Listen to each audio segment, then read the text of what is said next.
If it's not on the brush, it's easy to be lazy. And yes, see, now that it's on the brush, I'm looking and I'm seeing things. So here, this needs to be sharper. Hello and welcome back to my channel. Thank you for joining me in this Evolve student vlog, a place where I rant and talk about my art journey, specifically with the Evolve online art program. I really appreciate you lending an ear while you are or go about your day. This is the third video of this series, so I will leave the other two videos linked below. But this is just one more step in the direction of being able to match what we see. Each step along the way, be critical of it before moving to the next. Make sure it's right. Well, remember, it's completely in your control. You decide. Be patient when you work. Anyway, I'm looking forward to seeing some amazing art. Let's first start off by showing an example of how not to use a glass scraper. I switched from using the palette paper to glass because I like how the glass doesn't absorb the oil. I don't know if I'm just making assumptions, but the palette paper always seemed to have really sucked in the linseed oil if you don't mix it immediately. But I know I should have known better when it comes to cleaning a palette with a blade. I mean, it's pretty much common sense, right? But this was the first time ever using a scraper. I was really excited and my desk was busy at the moment, so I just went for it without even taking any precautions, but a lesson well learned. So in the next few exercises, we are given more gradients and are then introduced to highlights and reflections. I still don't think that I have a good enough grasp on this. Sometimes it's a little hard for me to see the shape of the gradient or the reflection itself. I hope to get better at this as I move through the course and have that skill transferred over to my own art, because seeing shapes is almost as important as seeing value. I do feel myself improving on this with each painting that I create, but sometimes I get really tripped up on what I'm seeing. And I've come to find that the reason why I'm getting so confused is because this whole time in the course, I was taking the words moderate and extreme shadow and light too literally. Instead of looking at the value itself and placing it in either a moderate or extreme light or shadow, I was looking at the placement of the object and its relationship to the light. So that's why once I started getting to other paintings, like further along in the course, I started to really get stuck. For example, right, we're given two shadows and two lights to paint with. So two dark grays and two lighter grays. One called a moderate shadow, one called an extreme shadow, the other one called a moderate light and an extreme light. So instead of looking at each object on the reference and thinking, okay, does this light first you have to identify if it's a light or a shadow. And that's where I was getting also mixed up, because I was looking at the placement of the whole and where the light source was coming from. So the things that were casted on the table to me would just be an extreme shadow, because that's where it's getting less light. That's where the light is interacting less with it. So that's how I was going about the paintings. And that started to make things really difficult once we got to more complex images, because again, it's not about the placement. It's about identifying if that part of the shape is in light or if it's in shadow. After you identify if it's part of a light or if it's part of a shadow, then you figure out if that light is closer to an extreme light or is it closer to a moderate light. It doesn't necessarily have anything to do with how close or how far the object is placed in relationship to the light source. Now that I finally am getting that, I'm able to move on through and I have a clear understanding of what is meant when they say moderate or extreme shadow or light.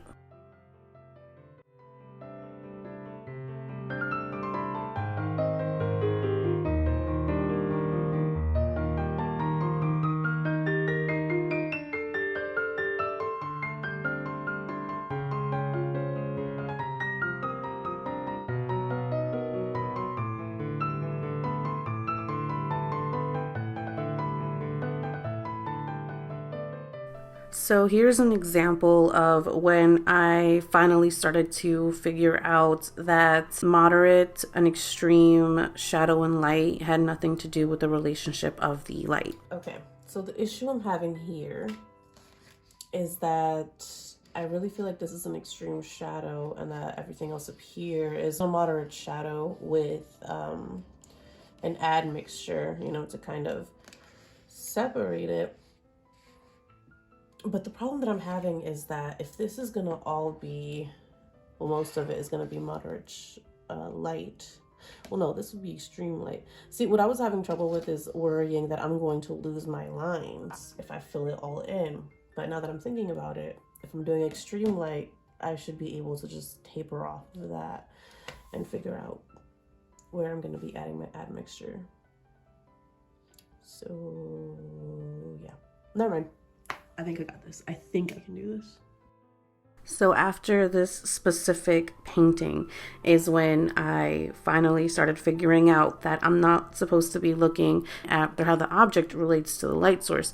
Instead, I need to think about the object as an individual and then the color within that object. Think about if it's closer to a lighter light or if it's closer to a darker light. And that helped clear up so many questions that I had about values. So I love this painting for that specific lesson.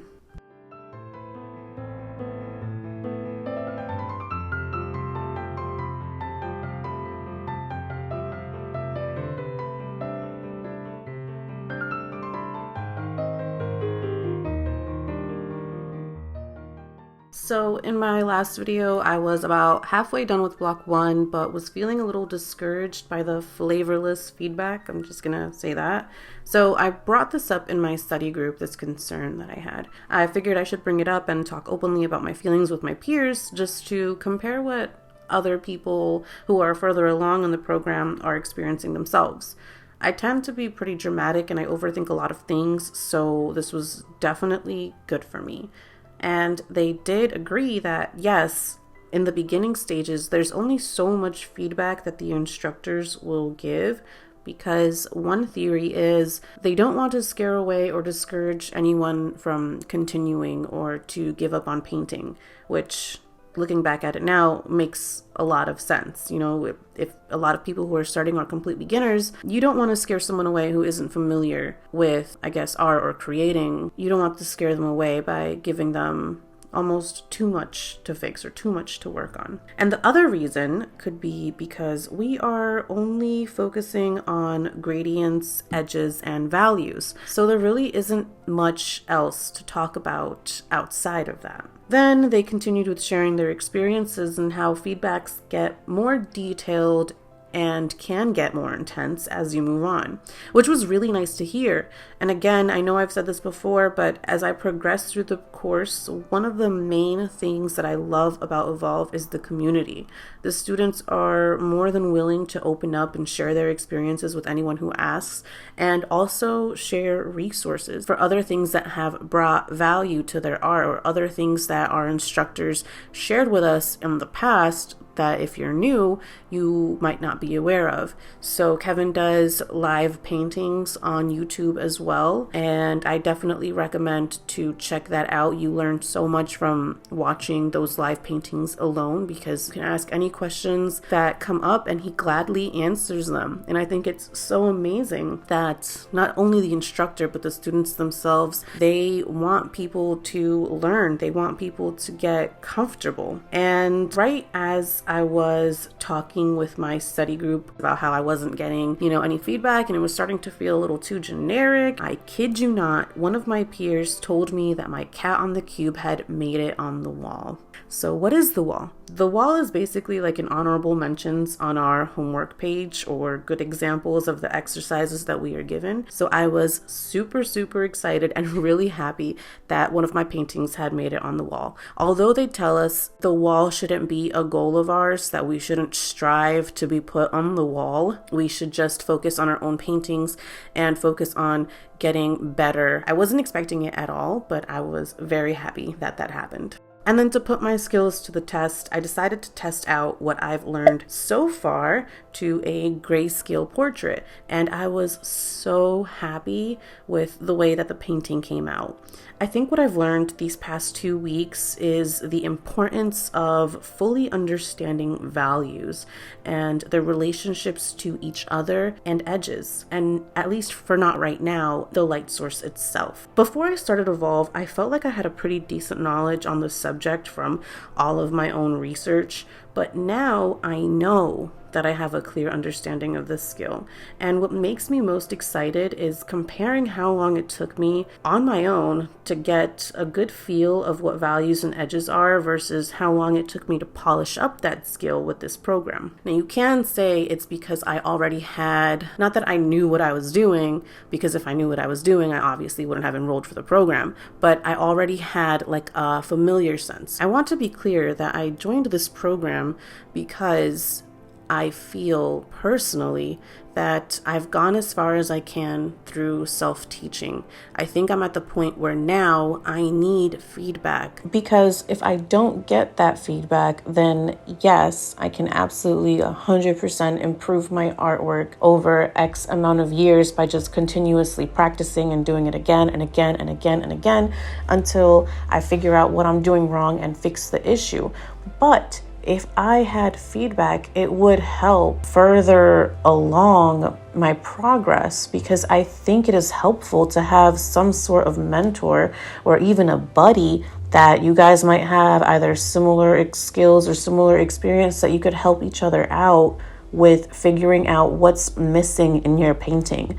Not in the sense of the art itself and how the art looks, but on the technicality. At the end of the day, art is art, and yes, you can make art however you want to make it. I hope I didn't ramble on too much, but pretty much all I have for those 2 weeks. The next 2 weeks was a little bit of a trip because I ended up finishing block 1 and I started block 2, and that is going to be a very, very short video because, well, you'll just have to find out next time. Thank you so much for joining me, and I do hope to see you next time. Bye.